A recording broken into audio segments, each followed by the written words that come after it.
பாருங்க ஃப்ரெண்ட்ஸ், பூசணி இலையில எப்படி இது அப்படியே காஞ்சி போயிருங்க ஃப்ரெண்ட்ஸ். இந்த தலை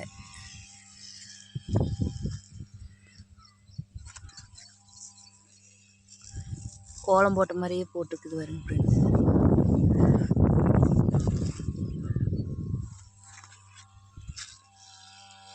எல்லா தலையிலையுமே போட்டிருக்குங்க.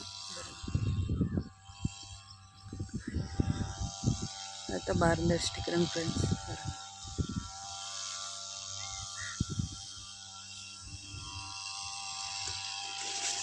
பிஞ்சு வந்து இப்படி ஆயிருதுங்க ஃப்ரெண்ட்ஸ். இப்படி ஆச்சுன்னா அழுகி போயிருதுங்க ஃப்ரெண்ட்ஸ். இங்கே பாருங்க.